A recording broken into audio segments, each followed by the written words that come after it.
What are the quarterback depth charts looking like after NFL free agency and the trading period and heading into the 2022 NFL draft? Or what does that mean for fantasy football? It's time to break it down right here as we close the week on Locked On Fantasy Football.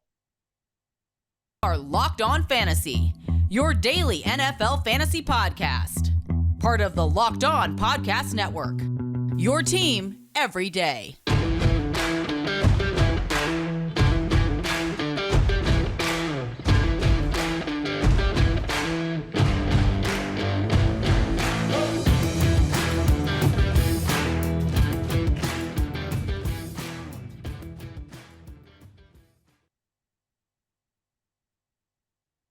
Greetings, everyone, and welcome to another edition of the Locked On Fantasy Football Podcast. As usual, I'm your host, Vinnie Iyer. When I'm not doing this, I'm writing about NFL and fantasy football for sportingnews.com.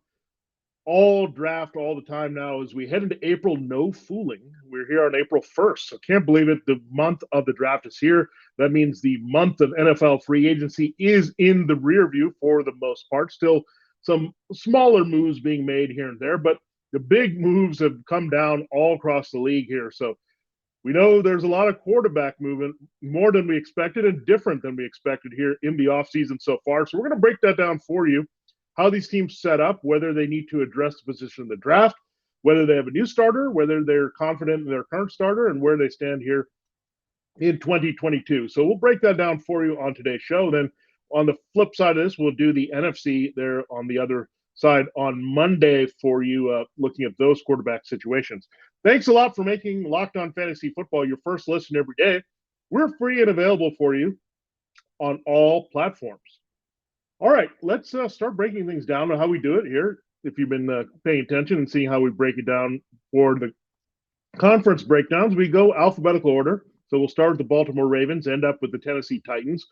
Go across the board. Some teams don't have any changes. Some teams have significant changes. So let's start here with the Baltimore Ravens. It's still the same combination from last year. Lamar Jackson. We also saw Tyler Huntley come in and be a good plug and play. Pretty much was a Lamar Jackson light. Some would say he was a Lamar Jackson heavy at times with his production last year, connecting with Mark Andrews and these receivers and doing some things with his legs as well to produce. So Ravens have cycled through some people. Robert Griffin III, Trace McSorley. They've put these type of backups before, but I think they've settled on the ideal backup here for Jackson in Huntley. He's a clone. When you look at them, they seem to be very similar. So that's what you want.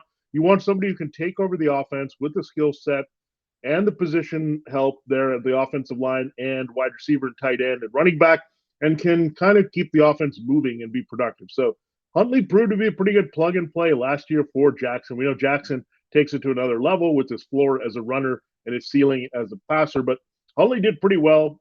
Good offensive system, good player for it here in Huntley for Greg Roman. So pretty good situation there. Status quo in Baltimore so far this offseason. Buffalo, there's been a change. Josh Allen is still the MVP candidate, elite quarterback, and top fantasy pick here at the position. But the change behind him is there. There's no more Mitchell Trubisky, and we'll talk about where he ended up. We know kind of where. And he's a potential starter now this season. But Josh Allen now looks behind Case Keenum and Matt Barkley. Yeah, this is the depth chart here. So you figured if something were going to happen to Allen or he didn't play, Trubisky might have a chance to succeed because of his mobility and his strong arm in that very good system with the good line, all the very good receivers here for the Bills. But Case Keenum is a different story. We've seen him. He's been a caretaker. We've seen him start before when needed for the Broncos and Vikings and Browns and all the things he's done as a kind of a fill-in. But he's not a long-term play that you look at. He doesn't give you anything with his legs the way that Allen does. He doesn't have the same arm as Allen to stretch the field. So interesting backup situation. Case Keenum seems to be one of those guys that bounce around like Chase Daniel or Ryan Fitzpatrick, always having a job because he's a quick study. He's a guy that came from a high volume passing game in college in Houston, and he keeps bouncing around. There's been a lot of different offenses, and that's what helps him here with the Bills. And then we know they're transitioning away from Brian Dable. So maybe for more West Coast concepts come in there with the downfield passing that we see for the Bills. They're going to try to keep the transition the same, but definitely a downgrade, surprisingly, from Trubisky to Keenum here for the Bills' backup situation. We know Josh Allen, however, pretty durable quarterback, big, strong. It's hard to take him down, and he's a guy that you can rely on every week there, except his bye in fantasy football. Let's go to the Cincinnati Bengals. We know Joe Burrow emerged as a QB1 in fantasy last year. They pretty much kept the same situation here. Brandon Allen behind him, and you also have Jake Browning. The Bengals have invested nicely in their offensive line. If you look at their offseason, La'el Collins, Alex Kappa, Ted Karras, really working to make this front a little bit better. I think they're not done here, so that's also going to help Joe Burrow's chances of staying healthy. We saw this offense go in the tank, however, during Burrow's rookie season with Allen and shuffling in people there, it just didn't look very good. So the big drop out again from Burrow to Allen, much like we have from Allen to Keenum in Buffalo. But the Bengals are happy with their situation there. Now, let's spend time talking about these next two teams because they're drastically different here, and they still could have some changes. The Cleveland Browns, we know what their starting quarterback situation looks like. It is Deshaun Watson. They also sneakily signed Jacoby Brissett. Remember him? Bounced around with the Dolphins and Colts, and he's kind of one of those system backups as well at this point in his career, the former Patriots pick there. So Jacoby Brissett is a contingency plan for Deshaun Watson should he face some discipline for the league. Not the third stringer, who's now Baker Mayfield. So they're still looking to move Baker Mayfield. The market is pretty slow. There's not a starting job available except for Seattle. And Mayfield has gotten some interest from Seattle, but not enough to part ways with him yet. And I think the Browns are a little reluctant to make a quick move on Mayfield just to see how Watson's situation plays out. So they're not so thin a quarterback. But the problem is that Mayfield already knows he's the odd man out here. They've already displaced him. It's hard to carry him on the roster here throughout the offseason into training camp. So there's no way Mayfield is going to be on the team there into camp. So they're going to have to move him at some point. But Brissett is their contingency, not Mayfield, something to keep in mind here with the Browns. And like Brissett has a pretty good situation. The offensive line is great. You have Amari Cooper. You got Donovan Peoples-Jones. They're upgrading the receiving weapons there elsewhere. You also have a very good running game with Nick Chubb and Kareem Hunt. So it's a very quarterback-friendly situation. That's why I think Deshaun Watson, should he stay on the field and everything's okay there, he's going to go back to being a QB1, folks. He's just that good of a player. He also gives you that running element, and this offense is really tailored well for him. He's going to be well protected. Remember, he took a lot of sacks at times with the Texans. Part of it is that he holds the ball a little bit, extending to look for the big play downfield. He's not Mr. Checkdown, so that might hurt Kareem Hunt's value a little bit there and the backside of the backfield. But that also is going to improve the wide receivers and also going to make it hard to replace him because he's that special of a quarterback when he's on the field, reading defenses and executing plays. So, again, Brissett going to end up being at the number 2. We'll see where Mayfield ends up when it's all over.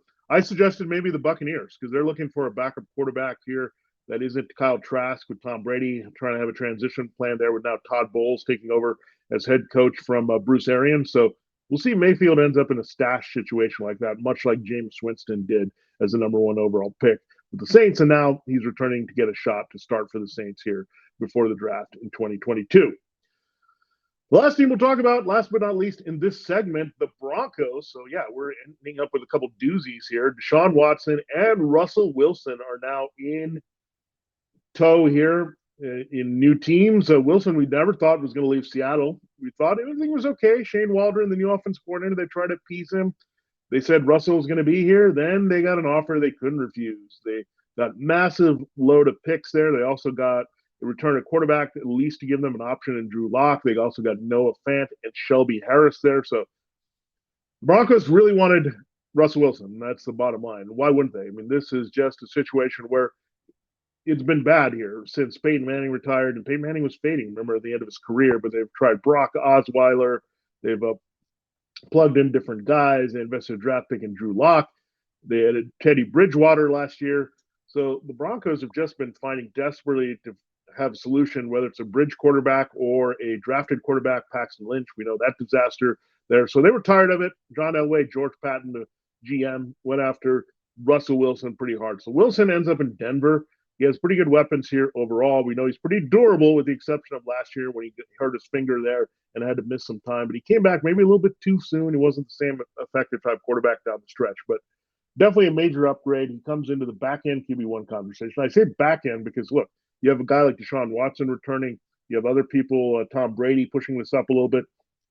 rising players at this position, including Joe Burrow. So you got to temper your expectations. He's not going to be the automatic plug and play I'd say top 8 QB1 right now. He's more of a back end QB1, giving the situation of the weapons, the newness of this team, getting used to it. He's got pretty good weapons. Don't get me wrong with Jerry Jeudy, Cortland Sutton, and Tim Patrick, but he had amazing weapons in Seattle with DK Metcalf and Tyler Lockett, and the chemistry was there. So that's going to be the concern here early.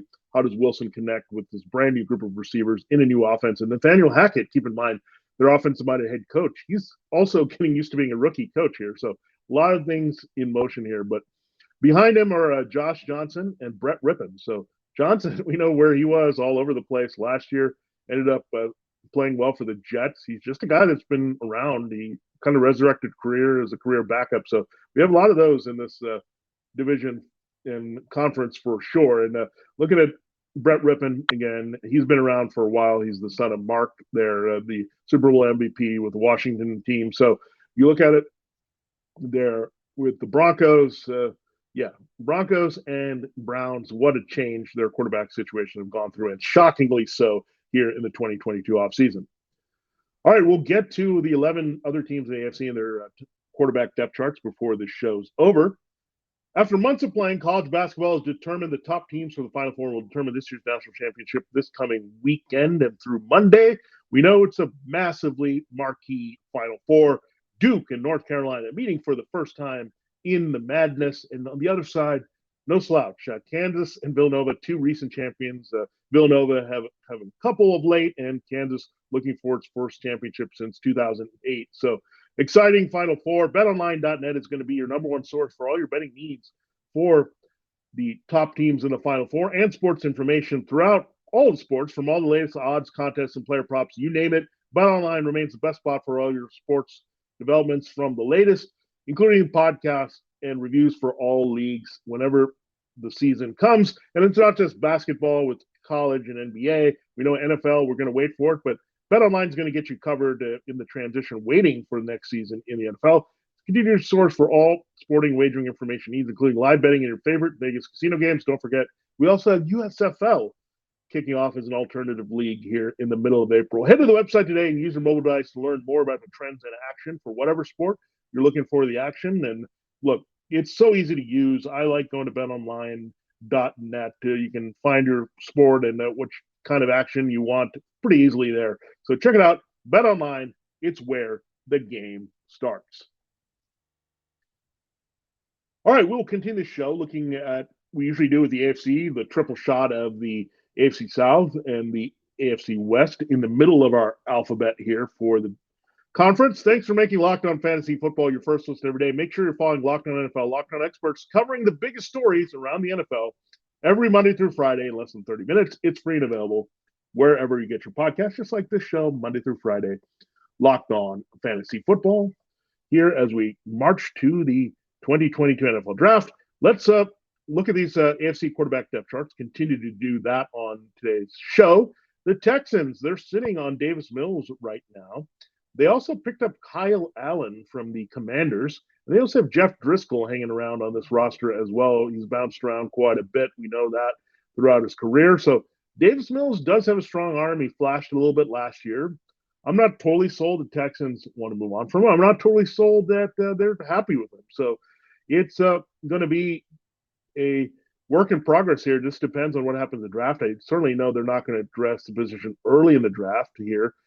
And we'll see. Deshaun Watson trade has given them a few more assets there to look at a quarterback. But the quarterback class is not too top-heavy. It's more middle tier. There's basically 3 guys that I feel really good about to be starters in the right system. That would be Malik Willis, Ryan, and Kenny Pickett and Desmond Ridder. So right on with those guys. I feel good about them if they end up on the right teams. But there's not a lot there. Davis Mills does have some upside. Remember, he was in the conversation coming out of Stanford to be a first-round pick with this skill set. So the Texans might have been onto something with Mills. He did show a lot with his arm last year, and he has pretty good weapons here. They still have Laramie Tunsil. You figure they're going to get Evan Neal or Ike Ekwonu with their first-round pick and a really short right tackle. So Mills is going to be well protected, has decent weapons. When you look at the compliments to Brandon Cooks, Nico Collins, Chris Conley, they also have Brevin Jordan, who I like at tight end being a bigger factor here. So Texans, yeah, we'll see what they do with Davis Mills going forward.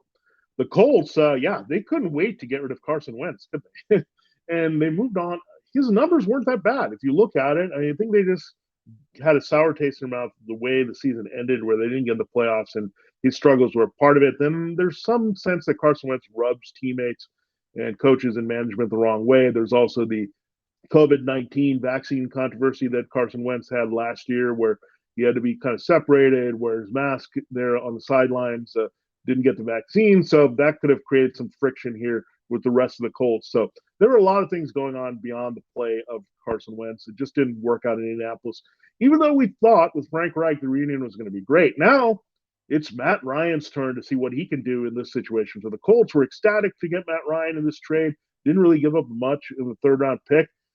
So Matt Ryan is their latest revolving door quarterback. He goes from Philip Rivers to Wentz to Ryan now, Frank Reich. So Matt Ryan is their type of quarterback, drop back, taller guy, traditional pocket passer, protect him well. They need to address left tackle, however, with Eric Fisher as a free agent. We know Anthony Costanzo's retirement a few years ago has caused them to scramble, but a pretty good offensive line. Otherwise, Sam Ehlinger is still their backup, a different type of backup with his smaller status and athletic skill set. James Morgan, he was a one-time draft pick of the Jets. He's their third stringer right now. So this is Matt Ryan's team. I don't think necessarily they're going to stash a quarterback. They could, given Ryan's age, and if he fades a little bit, if this is a Philip Rivers type situation where it's one and done with Ryan. But I think they're going to stick with Ryan for a while, and I think he wants to play for a while. I think this will rejuvenate him. So I don't think they're going to necessarily go revolving door with Matt Ryan. So he's got Michael Pittman Jr., and he can be a very good target for him. I think they need to upgrade the receiving core a little bit for him. Tight end as well, with Jack Doyle retiring. Mo Alley Cox can't be their only asset there. So again, Matt Ryan, interesting offseason. I think it's defined by Matt Ryan randomly being the Indianapolis starting quarterback. We all thought for sure it was going to be Jimmy Garoppolo, that we thought it was going to be Baker Mayfield. No, they go with Matt Ryan. This happens even without the Falcons trading for Deshaun Watson. They settled to replace Matt Ryan with Marcus Mariota. All right, let's go to the Jaguars. We know who their starting quarterback is. It's still Trevor Lawrence. Struggled to tide Matthew Stafford. Yep, he did, for the league lead in interceptions as the rookie number 1 overall pick last year. But a brand new offense. They're blowing it up here with Doug Peterson taking over. No more Urban Meyer, no more Darrell Bevel. Peterson did some great things for Carson Wentz, another strong-armed, athletic guy early in his career, and Wentz was an MVP candidate in year 2. I don't think the Jaguars can be that good that fast, but Trevor Lawrence should definitely be improved a little bit.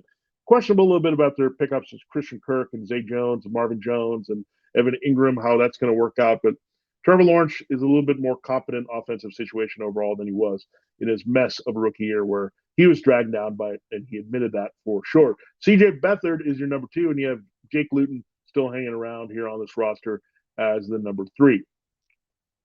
All right, let's go to Kansas City. We know the guy is there. It's Patrick Mahomes. It's kind of interesting. There's a Rangers connection there with the third player on this roster here in Shane Buechele. So it's an interesting Texas connection there with the Rangers and going from Texas Tech to Texas here. But he's stashed here. But Chad Henne has returned. They re-signed him to be the backup. Chad Henne's been pretty valuable. We know that he helped them win a playoff game there against the Browns, finishing a game that Mahomes had started. Mahomes is looking good. The biggest thing Mahomes is adjusting to is no Tyreek Hill, but he's going to have to do with Juju Smith-Schuster and Marquez Valdes-Scantling now in the mix with Travis Kelce and Mecole Hardman. So a lot of things we're going to look at with the Chiefs, but I think the Chiefs are still in the market to upgrade the receiving core here in the draft. But Mahomes locked and loaded for several years to come as a top fantasy option, and the Chiefs franchise quarterback who gives them a high floor with production and winning every year. Let's go to the Las Vegas Raiders. Derek Carr, there were some rumors early in the offseason where they replaced Derek Carr. Well, they reaffirmed the commitment here, and it's confirmed by the fact that they traded for his go-to receiver from college at Fresno State, Davante Adams. That means Derek Carr is not going anywhere. This is the whole reason they were able to get Davante Adams, why it was a desirable location. Well, Adams wanted to sign the big deal. He wanted to play desperately. It was his dream, so to speak, to play with Derek Carr in the pros. So now he gets it. So good for the Raiders for having a chip there that could bring Davante Adams in a trade. And you look at his receiving core, Derek Carr is starting to look really good all of a sudden. Remember, he was struggling to find a decent receiver. Now Hunter Renfrow is a big-time asset. Darren Waller at tight end. You have Devontae Adams. That's a pretty nice big three. And Brian Edwards has some upside as well. So Josh McDaniels comes in, so it's a very favorable offensive system. It's not going to be stodgy, John Gruden type of play calling here anymore. So good to see here overall with this situation. But Derek Carr, locked and loaded, coming off an underrated season. I think he's one of the more underappreciated reality quarterbacks in this league. Sometimes the fantasy numbers don't add up. But I think this year, with Adams and his scoring prowess and Waller being fully healthy and having Renfro locked and loaded as a key target, watch out for Derek Carr sneaking into the QB1 conversation for sure with McDaniels. Let's go to the Chargers, and we know things haven't changed there either. Justin Herbert is their dominant number one. You have Chase Daniel behind him. He's re-signed here. So Chase Daniel, clipboard holder extraordinaire, just finds jobs everywhere. It's because he's smart, picks up offenses fast, and is a very good mentor to the young quarterback. So he's a nice little guy to have in Herbert's ear, much like Henny for Mahomes. And you still have my favorite name of anybody, with all due respect to Trey Lance and Carson Wentz, this is my favorite name for any quarterback from North Dakota State. It's Easton Stick. It's just an amazing name. It's named after a piece of hockey equipment. Easton Stick is still sticking around in the NFL here as the Chargers number three, but no one's going to see the field anytime soon with Herbert being very durable, big, strong with his arm and athleticism here for the Chargers, and he's locked and loaded, as we know. Carr might break into that club, but we know Mahomes and Herbert are already well into QB1 territory for us in fantasy football. All right, we still have 5 more AFC quarterback depth charts to talk about. We'll do that in our final segment. It is April, and you could have given up on all your New Year's resolutions by now, but this year I've been able to stick to my resolutions to eat right. It's been easy because of Built Bar. It's not really a resolution because I actually enjoy eating them. I could give up chocolate, but why? When you have a Built Bar being so delicious. Have you tried the Puffs? Have you tried? You're missing out one of the Built Bar's best tasting bars. They're the first ever protein infused marshmallow. Puffs are fluffy marshmallow. They're not just a protein bar. They're a treat. And like I said, you don't have to give up chocolate with Built Bar. They're covered in 100% real chocolate. Puffs are a fan favorite. They have some incredible flavors that you have to check out, including coconut marshmallow and banana cream pie. I love them all. It's a delicious, better than any candy bar you can get with a similar taste profile. All Built Bars are covered in 100% real chocolate. That's right. That includes the Puffs, 100% real chocolate. They're better than any candy bar you can get. A typical candy bar can be anywhere from 200 to 300 calories. Replace your candy bars with these Puffs. Low calorie, high protein. And you can check out any of the Built Bars. Go to Built.com, scroll down, and check out the macros. Most of the Built Bars contain only 130 calories, 4 grams of sugar, only 4 net carbs, and 17 grams of protein. Again, compare that to a candy bar, 240 calories, 30 grams of sugar. That's a ridiculous amount there. Nearly 8 times as much of sugar and dozens of net carbs. Mint brownie, coconut almond. These are some of the flavors that you'll get at Built Bar, including some of their traditional ones as well with peanut butter and all that good stuff. Anything with chocolate is going to be delicious here, and they're going to take care of you at Built Bar by coming up with new flavors all the time. They're all about the taste. They can make it taste delicious first and figure out how to make a Built Bar healthy. I don't know, but they pull it off every time. Go to Built.com, use the promo code LOCK15, get 15% off your order. Use the promo code LOCK15 for 15% off, only at Built.com. Okay, it's time to close the show here and look at the 5 remaining AFC depth charts at quarterback that we've not gone to. And remember, we're also closing the week in our Locked On Fantasy Football, but we'll start it all again next week. We'll finish up our look at the depth charts with the NFC quarterbacks and see how they stack up. Some changes there of note as well related to the changes in the AFC. So we'll get to that, and then we'll talk a little bit more about the draft going forward here in the next few weeks, as that's what we're focused on here in 2022. Let's look at the Miami Dolphins here as our next team up, as we focus now on the teams from the NFC East or AFC East for a bit. Tua Tagovailoa is your starting quarterback still. Teddy Bridgewater was signed. He's a South Florida native. He's your backup here for Tua. And Chris Streveler, remember him? He had a brief appearance there filling in for Kyler Murray with the Cardinals. He's their third stringer right now. So Tua, it's been the offseason of Tua. You hire Mike McDaniel, offensive-minded head coach. You move Brian Flores. Remember, Brian Flores was a guy that was trying to push for trading for Deshaun Watson. So he wasn't a big Tua fan here. So the coaching favors Tua. They bring in Tyreek Hill. You have Tyreek Hill with Jalen Waddle. They franchise tag and then re-sign Mike Gesicki, his favorite target at tight ends. You have Hill, Waddle, and Gesicki. You upgrade the offensive line with some big moves here with Teron Armstead and Connor Williams. Get that left side short up big time for the Dolphins. And then you also add some weapons in the backfield, Chase Edmonds and Raheem Mostert here. So the Dolphins are unrecognizable offense as they push forward here with McDaniel. I mean, this is going to be some of the concepts that we see with the 49ers, a lot of creativity.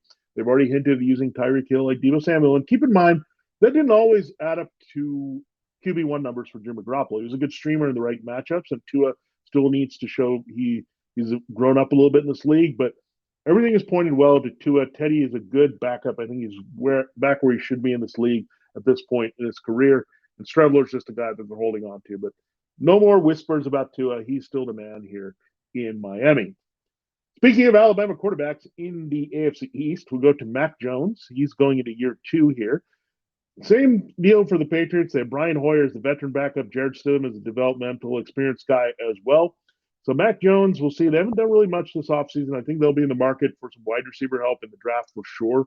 So looking forward to seeing what the Patriots do there, whether it's Chris Olave or Garrett Wilson or Jameson Williams in the first round. So things are going to bump up here for Mack Jones, but they clearly have a lot of confidence in him as a franchise guy here going forward. A little bit of a disappointing end of the season that they didn't get the playoffs the way they wanted and could compete with the Bills. But looking at it with the Jones situation, I think they're as happy with his development. Now, in terms of fantasy football numbers, keep in mind it's a little bit like Tom Brady. We're going to have to wait a little bit. Also, losing Josh McDaniels will have a little bit of effect here. But I think this situation where they're keeping Hoyer Stidham intact behind Jones tells you that they're going to try not to deviate too much from what they're doing here with the new offense here, replacing Josh McDaniels.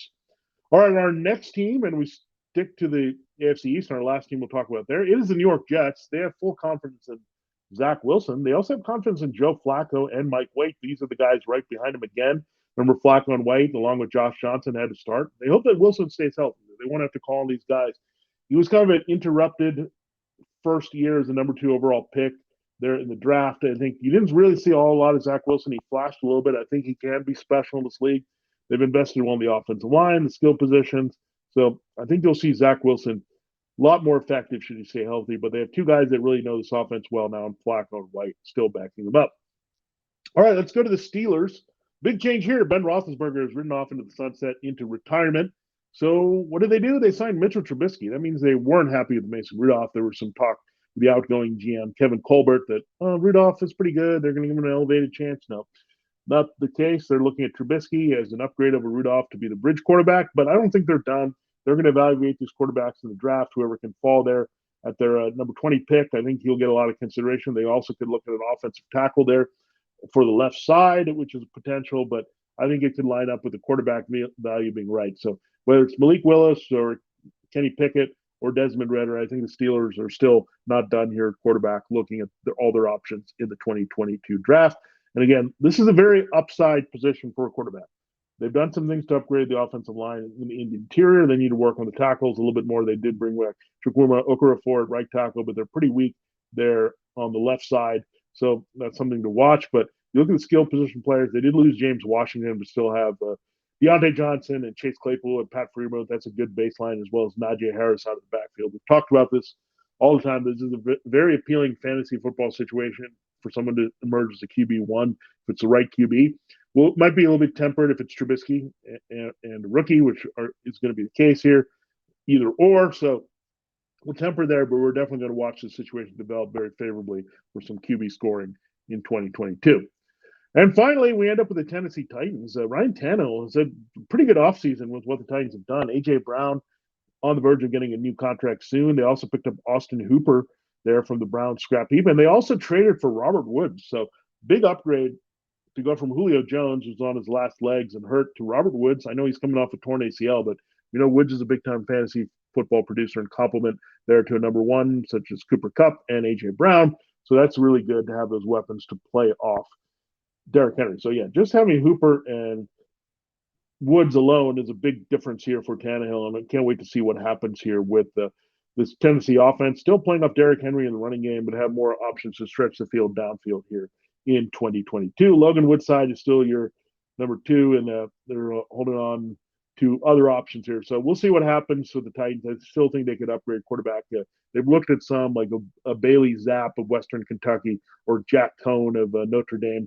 They've looked at those type of players to develop behind Tannehill, just in case Tannehill falters. We know it wasn't the greatest ending for Tannehill, struggling with the interceptions in the playoffs against the Bengals there. So some things to check out, and maybe a bit of a referendum in season going on with Tannehill and his value here to the Titans going forward beyond 2022. All right, there you have it. There's a look at all your AFC quarterback depth charts as they stand now going into the 2022 NFL Draft. Thanks for making Locked On Fantasy Football your first listen every day. Now make your second listen Locked On NFL Draft. Ryan Tracy and former NFL cornerback Eric Crocker bring the NFL Draft to life every day with inside analysis of college football prospects, NFL front offices. It's free and available, just like Locked On Fantasy Football, wherever you get your podcast. Don't forget, we'll start this all again on Monday with 5 shows. And we'll look at the NFC quarterback depth charts or break in with any breaking news. And then we'll turn our attention to the draft, speaking of draft here. So check out Locked On NFL, Locked On NFL Draft, Locked On Fantasy Football. We'll be with you the whole way as we go into the draft and come out of the draft with our inside analysis here on the Locked On Network. For Locked On Fantasy Football for this week, have a great weekend. This has been Vinnie Iyer. We'll see you next time there with a look at our NFC quarterback depth chart.